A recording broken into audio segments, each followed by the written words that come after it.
नमस्कार, अटूट बंधन साक्षात्कार में मैं वंदना वाजपेयी आप सभी का अटूट बंधन परिवार की ओर से हार्दिक स्वागत, अभिनंदन करती हूँ।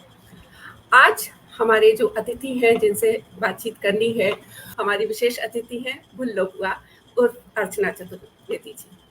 तो बहुत-बहुत स्वागत है भुल्लो बुआ, आप आईं और अब कुछ प्रश्न हम आपसे जानना चाहते हैं।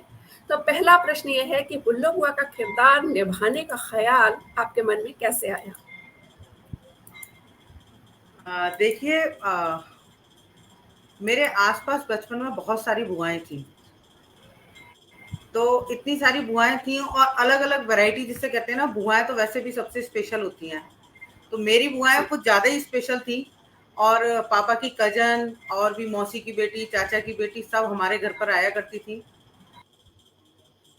उन बुआओं की वजह से मैं बुआओं से बहुत प्रेरित हुई। इवन पापा की एक कज़न थी, जो बहुत ही बात को ऐसे बोल देती थी कि जो मुँह पर बात बोल देना और हमेशा सही बात करती थी। तो उनसे मैं कुछ ज़्यादा इम्प्रेस हुई और लगभग उनके नाम से मिलता हुआ ही मैंने ये नाम रखा, भुल्लो बुआ।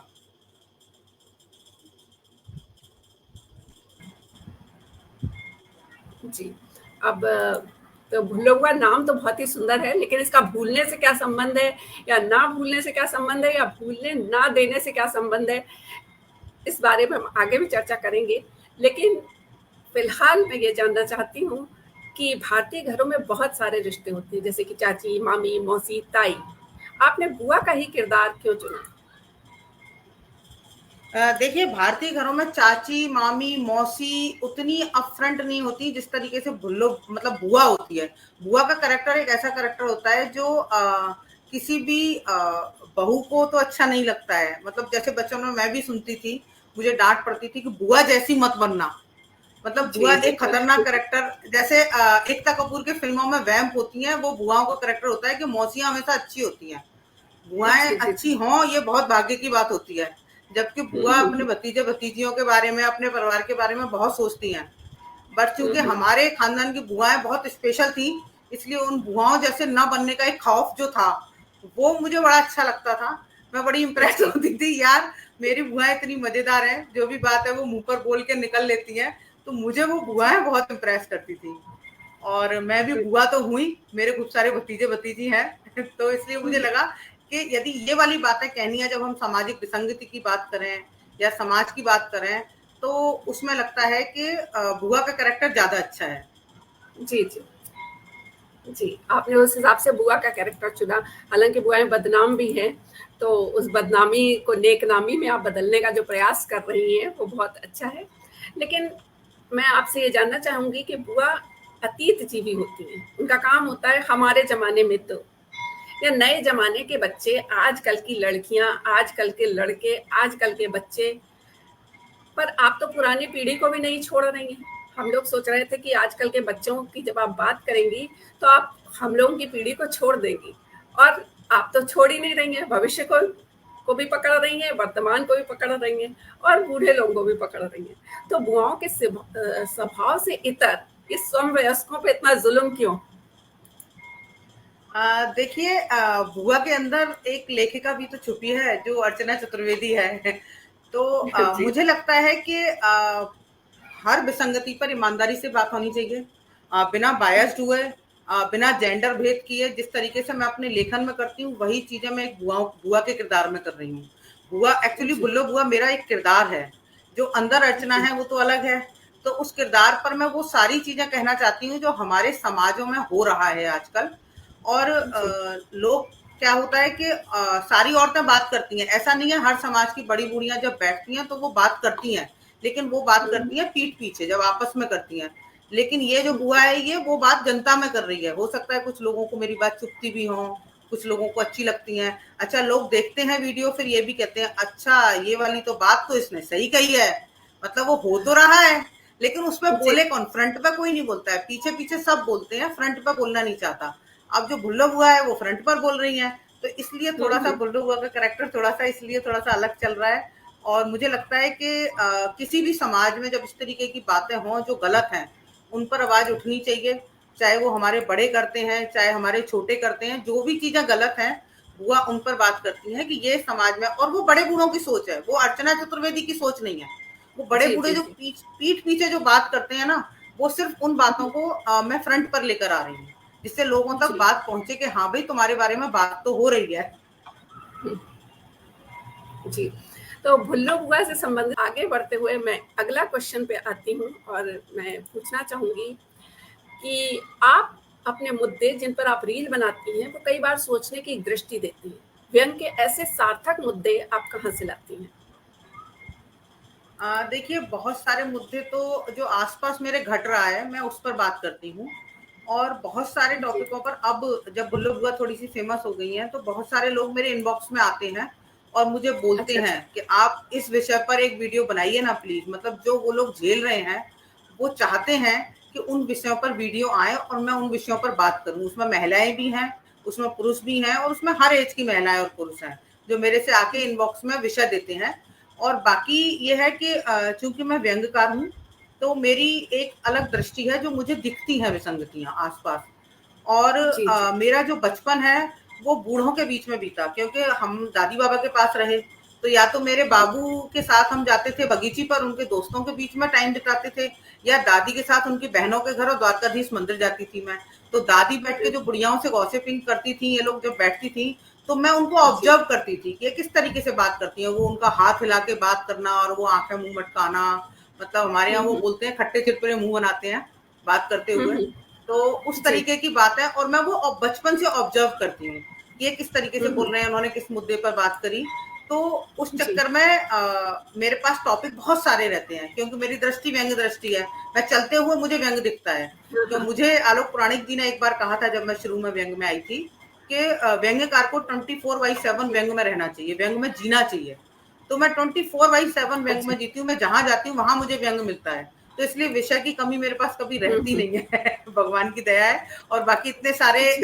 दर्शकों का मेरे को सहयोग मिल रहा है जो मुझे अच्छे अच्छे विषय दे रहे हैं, क्योंकि मैं तो मथुरा में रहती नहीं हूँ। और लोगों को लगता है कि भाई ये जी। सिर्फ मथुरा के विषय पर बात कर रही है। तो मैं तो यहाँ नोएडा में, दिल्ली में, यहाँ जिन शादियों में गई या यहाँ पर जो देखा मैं उन पर वीडियो बना रही हूँ, क्योंकि जो चीजें चल रही है वो सब समाजों में चल रही है, किसी एक समाज में नहीं चल रही है। तो ऐसे विषय मेरे पास आते हैं फिर। जी। तो आप ये बताइए कि आपने एक विशेष गेटअप चुना है जिसमें आप थोड़ी बुजुर्ग और महिला के किरदार में आती हैं और सबको समझाती हैं। तो ये गेटअप आपका इस तरह का खास चुनने का क्या तरीका था और आपने इसको इसको ही क्यों चुना? देखिए गेटअप तो चूंकि मुझे बुजुर्ग दिखाना था भुल्लो बुआ का, क्योंकि घर की जब बुढ़िया कोई बात बोलती है ना तो लोग उसके सामने बोलते नहीं है। यदि जी। अर्चना बोलेगी तो उसको डांट दिया जाएगा, ज्यादा मत बोल, चुप हो जा। तो जब कोई यंग लड़की बोले या कुछ कोई बच्चा हमारे यहाँ बोलेगा तो उसको तो हड़का दिया जाएगा। लेकिन घर की जब हुँ, बुजुर्ग बैठ जाती है अपना के सामने कोई बोलता नहीं है, क्योंकि बड़ों का थोड़ा सा सम्मान होता है हमारे यहाँ। तो इसलिए मुझे हाँ। लगा कि एक बुजुर्ग का किरदार, क्योंकि ऐसी बातें बुजुर्ग करते हैं, अब मैं तो इस तरीके की बातें करती नहीं हूँ। तो इस जी, तरीके जी, की जी। बातें बुजुर्ग करते हैं, इसलिए मैंने उसको एक बुजुर्ग बुआ का गेटअप दिया है कि वो अच्छा लगे। और हमारे यहाँ जो मथुरा में जो साड़ी पहनी जाती है वो सीधे पल्ले से पहनती है, और हाँ, उनके हाँ। सर पर से पल्लू नहीं हटता, चाहे कुछ भी हो, वो अपने दामाद के सामने, बच्चों के सामने वो सर पर ढक के रखती हैं। तो मैंने उसी चीज को वो करा है कि जिससे थोड़ा सा ना ओरिजिनल लगे चीजें। हुँ। और वो ब्रज भाषा में है, थोड़ा ब्रज को करते हैं तो थोड़ा सा ब्रज तो दिखना चाहिए कम से कम। जी, बिल्कुल। अच्छा, व्यंग लेखक में जो होता है कि उसमें तो बीच-बीच में जो चुटीली बातें आती रहती हैं, लेकिन ख़ास बात होता है उसका अंत, कि अंतिम पंक्ति ऐसी मारक हो, जो एकदम से एक शॉक की तरह आए। तो वो जो अंतिम पंक्ति है, उसपे क्या अलग से काम करना पड़ता है? ये जानना चाहेंगे हम लोग। देखिए व्यंग की स्टार्टिंग और अंत दोनों बहुत मायने रखते हैं। अच्छा, अच्छा। जब व्यंग की जी। भाषा, आजकल जो व्यंग लिखे जा रहे हैं ना वो लोग उतनी मेहनत कर नहीं रहे हैं। हम लोगों के हुँ, हुँ। पास बड़े लोगों का एक गाइडेंस था कि बड़े जो वरिष्ठ व्यंगकार हैं उन लोगों ने मुझे सिखाया, और उन्होंने कहा कि आप अंत की लाइन, तो मेरे कई व्यंग ऐसे हैं जिनमें आपको शुरू में मतलब आप मजे लेके पढ़ते रहेंगे और अंत की सिर्फ एक पंक्ति में पूरा का पूरा उसका विजन चेंज हो जाएगा कि ये क्या है, ये क्या कह हुँ, गई। हुँ। तो वो जो हुँ, हुँ। अंतिम पंक्ति है ना वो ही मारक होनी चाहिए, उसके लिए मुझे कई बार बहुत मेहनत करनी पड़ती है। इवन मेरे उपन्यास के अंत को लेकर, मैंने 2 उपन्यास लिखे, दोनों के अंत को लेकर मैं इतनी परेशान रही कि मुझे उनको लिखने में मैंने गली तमाशे वाली का 7 बार मैंने चेंज किया अंक। अच्छा। और अभी जो घूरे का हंस है, इसको भी कम से कम मैंने 4 से 5 बार रीराइट किया, अलग-अलग अंत किए, फिर कुछ लोगों को पढ़ने को दिया, तब जाके लगा नहीं, अब जाकर ठीक हुआ अंत। तो किसी भी रचना का अंत बहुत मायने रखता है, खास करके व्यंग रचना का। वैसे ये चीज़ कहानी और बाकी चीज़ों में भी मायने रखती है, क्योंकि आप पूरा पढ़ते आ रहे हैं, कई बार अंत इतना खराब होता है कि लगता है यार क्यों पढ़ा, टाइम खराब हो गया।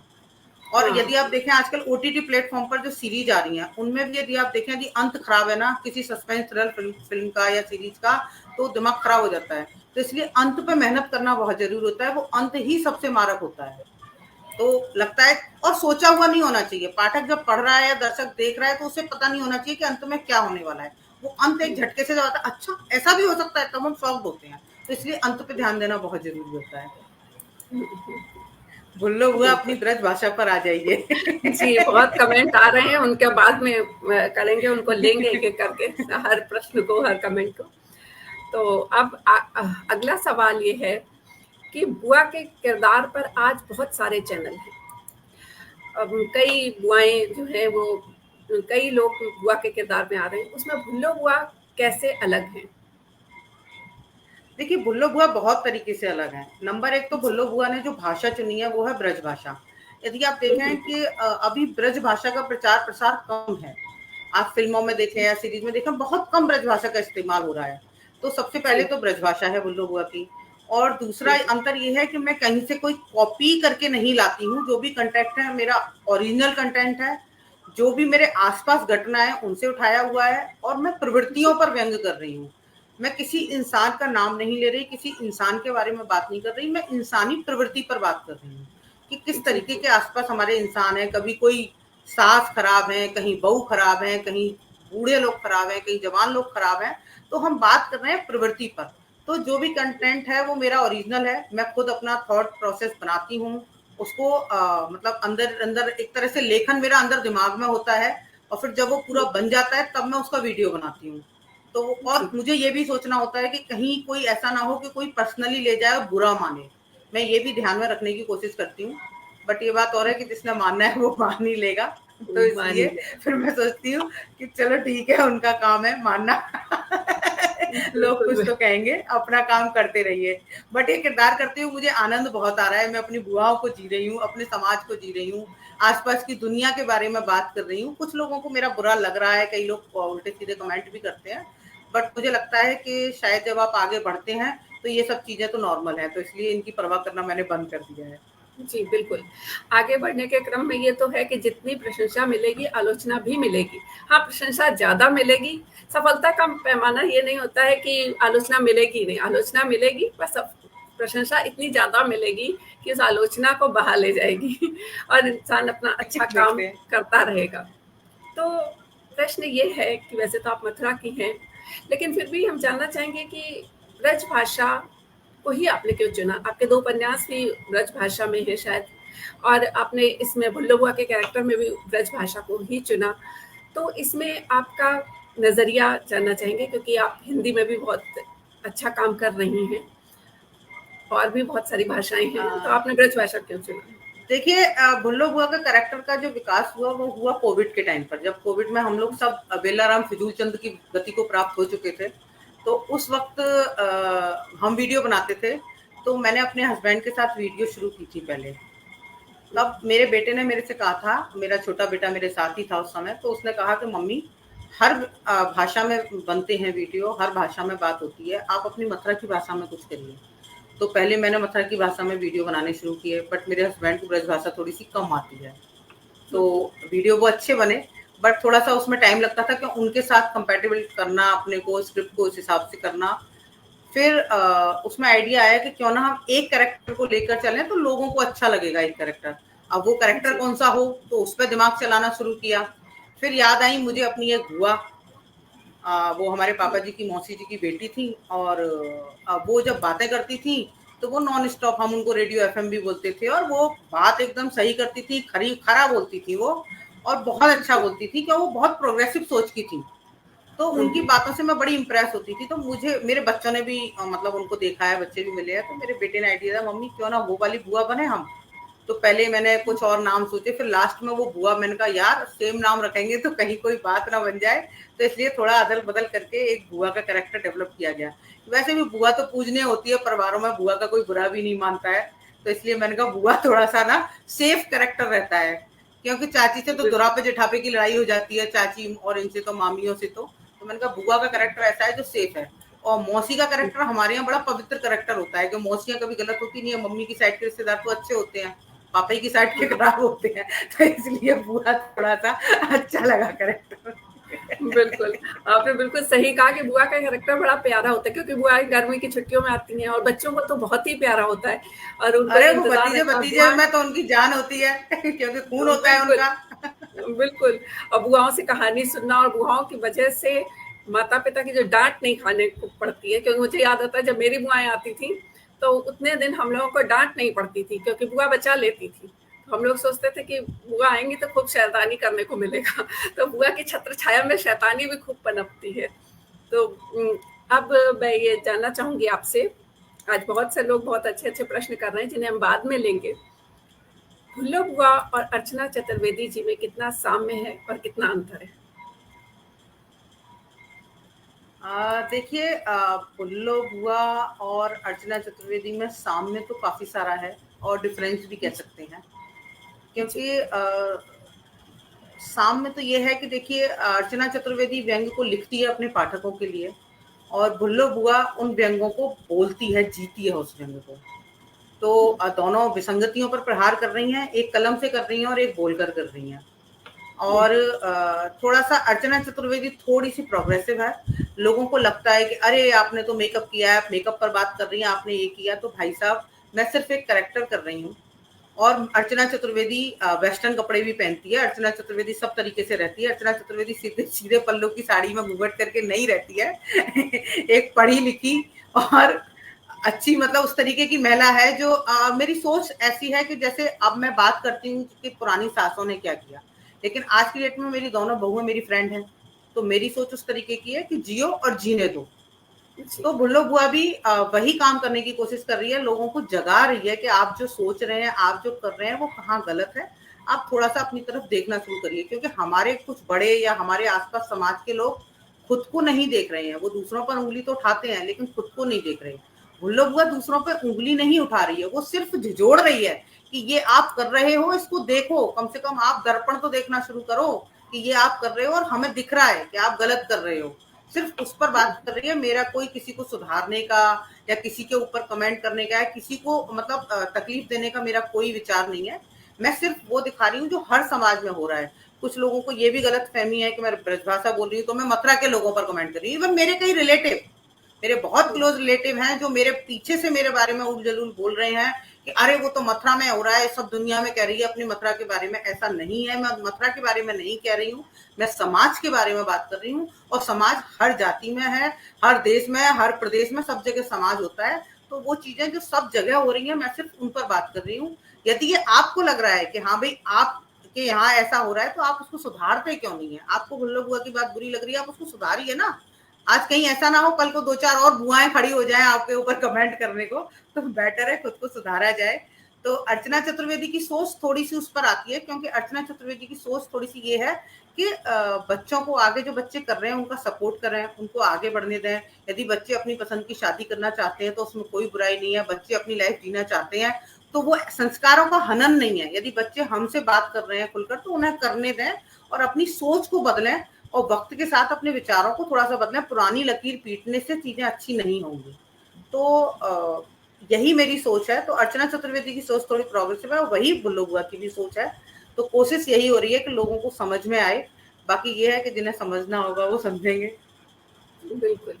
हाँ, लेकिन ये बात है कि जब विरोध अपनों का आता है तो थोड़ा दुःख लगता है।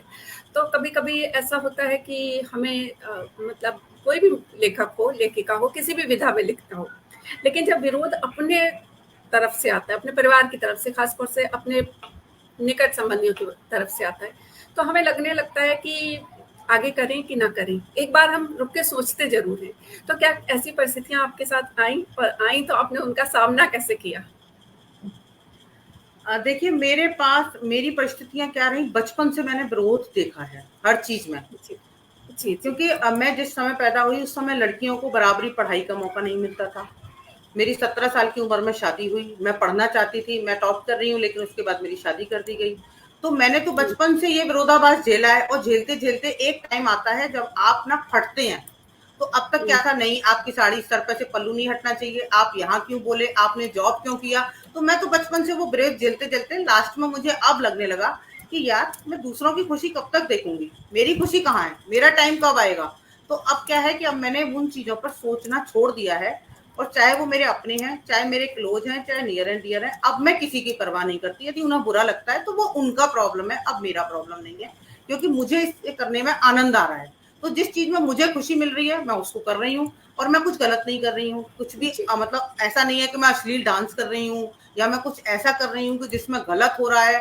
तो देखो कहीं ना कहीं तो हमें स्टैंड लेना पड़ेगा, और हर औरत को लेना चाहिए ये स्टैंड, क्योंकि आपका विरोध बिल्कुल। हर जगह होगा। आप लिखोगे तो आपने ये क्यों लिखा, आप बोले तो आपने ये क्यों बोला, तो सारा हमारे ऊपर है। और सबसे बड़ी चीज आपको बताऊं, औरत ही औरत की सबसे बड़ी विरोधी होती है, जिसको कहते हैं दुश्मन। जी, तो आपका जी, विरोध बिल्कुल। कौन करेगा? वो औरतें, वो 4 औरतें आपकी टांग खींचेंगी। आप जो भी काम करोगे उस पर खींचेंगी। आप अपनी टांग छुड़ाइए, आगे बढ़ जाइए। भाई तुम्हें जो करना है तुम करती रहो, हमें जो करना है हम कर रहे हैं। जिस दिन आप बिंदास हो जाएंगे, परवाह करना बंद कर देंगे, तो अभी भुल्लो बुआ पूरी तरह से बिंदास है। उसे किसी से कोई फर्क नहीं पड़ता, जो कर रही है उसमें आनंद ले रही है, और अपने आप में, क्योंकि तो बातचीत को आगे बढ़ाते हुए मैं प्रश्न आपसे ये कर रही हूँ कि आगे भुल्लो बुआ की क्या योजनाएँ हैं? किस तरह के किरदार लाना चाहती हैं? कुछ गेटअप में चेंज करना चाहती हैं? या कुछ और किसी और को लाना चाहती हैं भुल्लो बुआ के साथ बातचीत करने के लिए? बहुत सारी संभावनाएँ हो सकती हैं तो आपकी योजनाएँ क्या हैं आगे? देखिए योजनाएं तो मैं बहुत सारी बनाती हूँ, लेकिन प्रॉब्लम ये है कि मैं टेक्निकली उतनी साउंड नहीं हूँ कि मैं खुद ही जी, कैमरा कर रही होती हूँ, खुद ही एडिटिंग कर रही होती हूँ। तो मेरा मन तो करता है कि मेरे पास इतनी अच्छी अच्छी स्क्रिप्ट है कि मैं शॉर्ट फिल्म्स बनाऊं, मैं कुछ और करेक्टर्स को साथ जोड़ूं, तो एक प्रॉपर जैसे ब्रज भाषा में प्रॉपर फिल्म्स बने छोटी छोटी। लेकिन अभी जी, मेरे पास उस तरीके के ना तो और एक्टर हैं जो ब्रजभाषा बोलने वाले कलाकार हों, क्योंकि हम यहाँ रहते हैं मथुरा से बाहर, तो यहाँ पर ब्रजभाषा बोलने वाले कलाकार जो ब्रजभाषा भी बोले और कैमरा भी फेस कर लें, उस तरीके के लोग अभी मुझे मिल नहीं रहे हैं। तो इसलिए योजनाएं अभी मेरी सारी की सारी ना अभी हवा में ही है, तो कुछ हो नहीं पा रहा। और जब मैं सोचती हूँ कि मैं मतलब दो रूप अपने ही बनाऊं, तो मैं कैमरे में फिर मात खा जाती हूँ कि अच्छा इसको एडिट कैसे करूंगी, इसे जोड़ूंगी कैसे, क्योंकि बच्चों को आजकल को ये सब चीजें आती हैं, हमें वो सब चीजें नहीं आती हैं। लेकिन आपका आइडिया, जी, आपकी बातों से मुझे लगने लगा है कि मैं थोड़ा सा कुछ नया बदलाव कर सकती हूँ। गुल्लू बुआ की तरह एक और नया कैरेक्टर में ला सकती हूँ, कुछ मॉडर्न मॉडर्न बुआ भी ला सकती हूँ आगे आने वाले भविष्य में। कुछ और चीजें जी, करेंगे धीरे धीरे। तो अभी तो मैं सिर्फ जी। गुल्लू बुआ पे ही फोकस करना चाहती हूँ, क्योंकि अभी बहुत सारे विषय ऐसे हैं जिन पर बात करनी रह गई है, तो उन पर बात करेगी गुल्लू बुआ। तो ये चीजें अभी चलेंगी कुछ दिन, फिर उसके बाद कुछ करते हैं। जी, जी, बिल्कुल।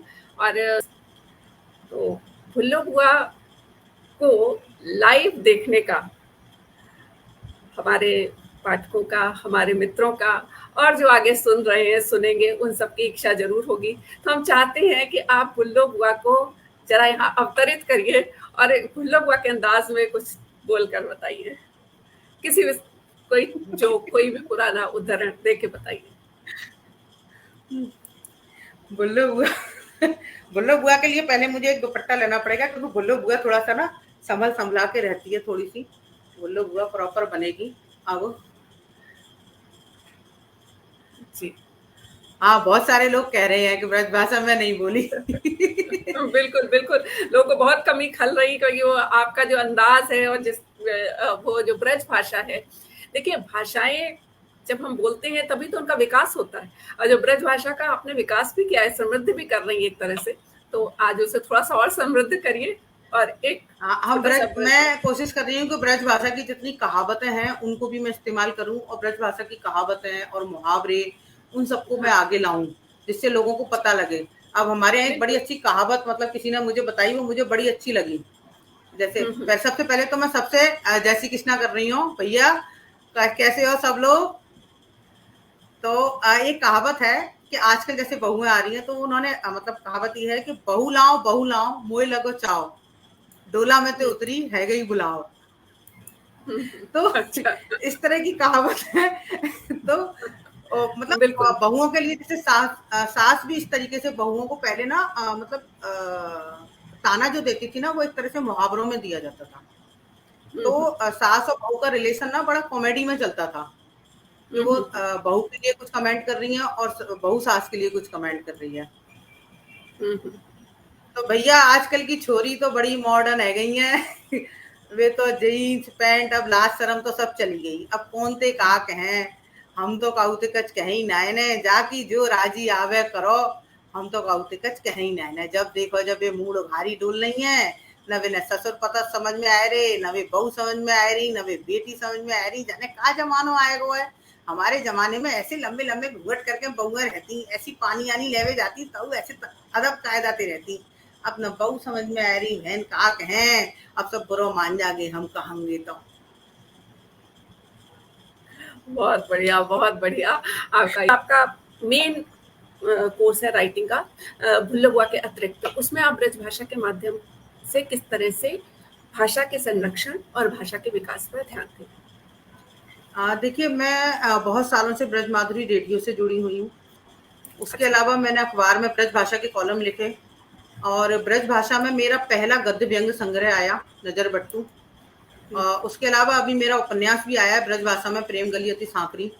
ब्रज भाषा के लिए उत्तर प्रदेश सरकार मुझे अवार्ड दे चुकी है, लेकिन मुझे लगता है कि सिर्फ इतना करने से अभी काम नहीं चलेगा। ब्रज भाषा में हमें और काम करना पड़ेगा। ब्रज भाषा से और लोगों को जोड़ना पड़ेगा, क्योंकि जो भोजपुरी थी वो एक बोली थी और उसको लोगों ने एकजुट होकर भाषा का दर्जा दिला दिया। आज जगह जगह भोजपुरी अकेडमी बन गई, लेकिन ब्रज भाषा जो पुरानी भाषा है वो भाषा बोली बनकर रह गई है, और वो भी सिर्फ गांव देहात में, क्योंकि हमारे यहाँ के बच्चों को भाषा बोलने में शर्म आने लगी है, अपनी भाषा बोलने में।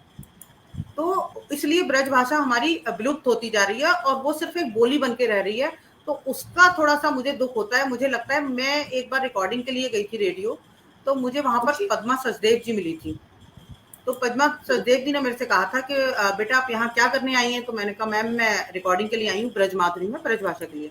तो उन्होंने उस समय मेरी पीठ थपथपाई। उन्होंने कहा कि हमारा अपनी भाषा पर कर्ज होता है जिसे हमें चुकाना होता है। तो आप भी अपनी भाषा का कर्ज चुका रही हैं, बहुत अच्छी बात है। तो जिस जगह पर, जिस धरती पर हमने जन्म लिया है, उसकी भाषा लोगों तक पहुंचे, लोगों को पता लगे कि ये भाषा भी है। तो देखो अपनी भाषा का तो आनंद ही कुछ और होता है। हम जैसे अब हम्म, यहाँ मैं रह रही हूँ, यहाँ पर हमें मौका नहीं मिलता बोलने का, लेकिन जैसे ही हम मथुरा स्टेशन पर उतरेंगे ट्रेन से, मतलब शुरू से ही है, तो हमारी एकदम से स्वर बदल जाते हैं। हम उससे पूछेंगे रिक्शे वाले से कि भैया मुझे वहां जाना है, होली गेट तक लेके चलोगे? तो वो तुरंत बोलेगा 100 रुपए। जी मैं कहूंगी क्यों नहीं समझ रहा है का, यहीं की हो, सही बताए जो ही वो तुरंत कहेगा जी 20 रुपए। तो ये अंतर होता है अपनी बिल्कुल, भाषा बिल्कुल, के प्रभाव का। तो आप जहां पर हैं बिल्कुल। आप अपनी भाषा को बोलें। और हमारे साथ तो वो हालत है कि मथुरा की बेटी और गोकुल की गाय, कर्म फूटे तो बाहर जाए। तो हमारे तो कर्म फूट गए, हम बाहर आके पड़े हुए हैं। मथुरा में देखो क्या मजे ले रही है कि आराम से शाम को सारी घूमने निकल रही है, सिल्की की साड़ियां पहन के। तो वो रोज हमें जाती है, एक से एक बढ़िया ज्वेलरी, एक से एक कपड़े, रोज दावत है, रोज। से मैं ये कहना चाहूंगी कि हर साहित्यकार को अपनी भाषा और संस्कृति, अपने लोग के लिए कुछ ना कुछ करना जरूर। चाहिए। तो जो नहीं, आप आप ये यदि पुराने किसी भी लेखक को पढ़ेंगी वंदना जी, आप यदि जी, शरत चंद्र चट्टोपाध्याय को पढ़ेंगी तो आपको पूरा जी, बंगाल दिखेगा। आप हाँ, अमृता बिल्कुल। प्रीतम को पढ़िए, आपको देखिए पंजाब दिखेगा। आप हुँ, महाश्वेता देवी को पढ़ेंगे, आप बंगाल दिखेगा। आप बिहार के किसी लेखक को पढ़िएगी, आपको बिहार के शब्द पता लगेंगे, वहां की आपको संस्कृति बिल्कुल। पता लगेगी। तो हमें अपनी भाषा और अपने भाषा के शब्दों को जरूर शामिल करना चाहिए। और वहां के जो बिल्कुल, शादी ब्याह के रस्में हैं या उस तरीके, अभी देखिए बिल्कुल। किरण सिंह दीदी ने कितनी बढ़िया वहां के जो गीत लिखे, शगुन के हुँ, स्वर वो उन्होंने जो लिखे हैं बिल्कुल, किरण सिंह बिल्कुल। दीदी ने। मतलब हाँ, ऐसा लगता है कि यार ये चीज तो संभालनी चाहिए, हर भाषा में होनी हाँ, चाहिए, बिल्कुल, हर प्रदेश की होनी बिल्कुल, चाहिए ये चीजें। तो अपनी भाषा को बिल्कुल। संभालने का जो काम है ना, वो हम सबकी ही जिम्मेदारी है। ज़िम्मेदारी है, बिल्कुल आपने सही कहा। और किया और इतने सुंदर तरीके से हम लोगों का संवाद चला। अब मेरे ख्याल से कि अब समय पूरा हो गया है, तो हमें अब इजाज़त भी लेनी चाहिए और हम फिर कभी मिलेंगे। और कोशिश करूँगी कि इस बार मैं कानपुरिया अंदाज़ में आऊँ, क्योंकि कानपुर का जो जो भाषा है, वो कन्नौजी भाषा है। वो ब्रज भाषा और अवधी का मिला-जुला रूप है। हालाँकि थोड़ा-सा व्याकरण अलग है, भाषा लगभग वही है। ब्रज भाषा और अवधी का मिला रूप कानपुर में बोला जाता है। तो हम लोग अब इस बार थोड़ा अलग कुछ ट्राई करेंगे। फिलहाल हम यहाँ इजाज़त लेते हैं और अगले हफ्ते किसी और किताब के साथ उपस्थित होंगे। जो यहाँ सुन रहे हैं, जो आगे सुनेंगे, उन सभी का बहुत आभार व्यक्त करती हूँ और